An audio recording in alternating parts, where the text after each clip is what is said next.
Assalamualaikum warahmatullahi wabarakatuh. Perkenalkan, nama saya Arniansa, BCKS kelas 2 dari Kabupaten Banjar.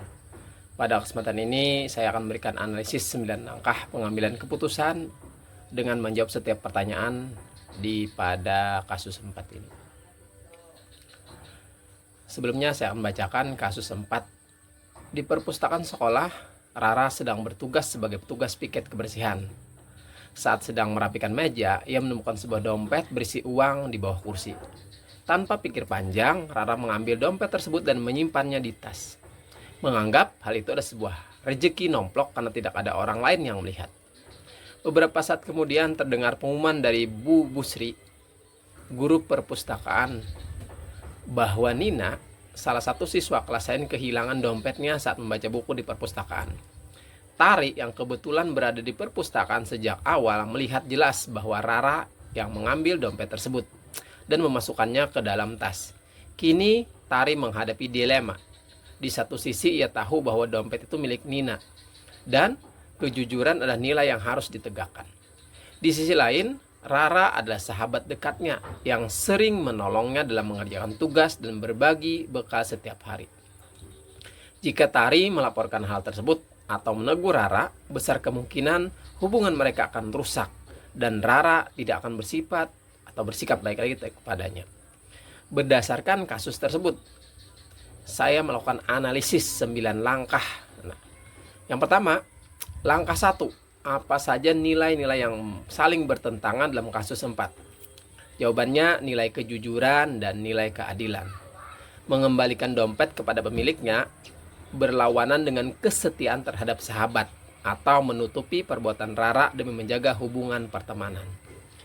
Langkah 2, siapa saja yang terlibat dalam situasi pada kasus 4 tersebut?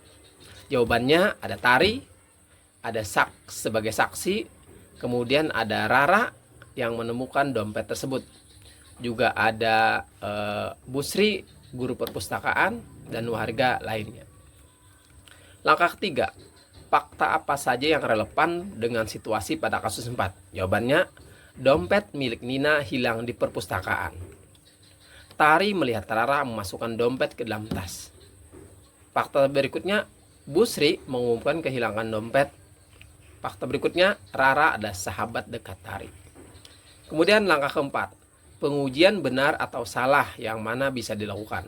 Jawabannya, tes legalitas.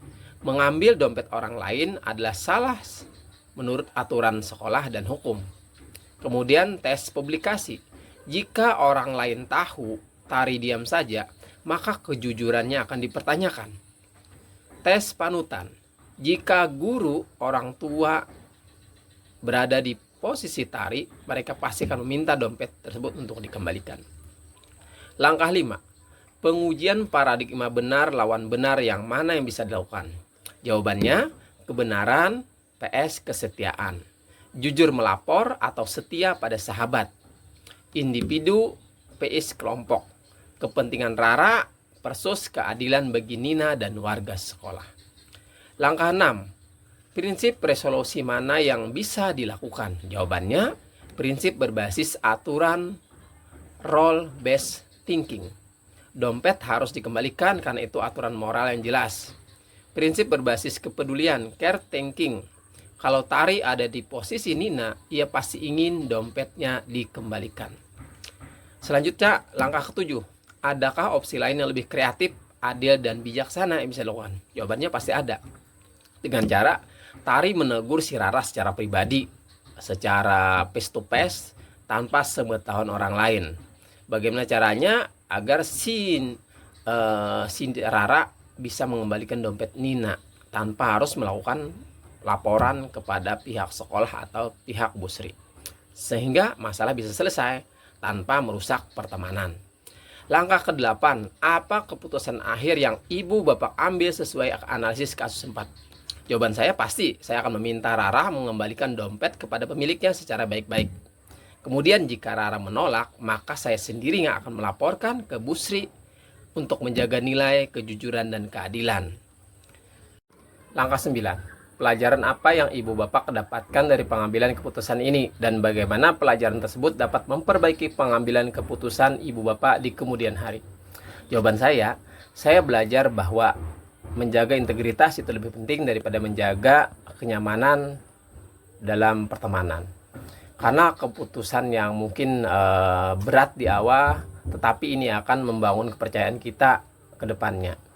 Ke depan saya akan selalu mempertimbangkan nilai kejujuran dan keberanian dalam mengambil keputusan.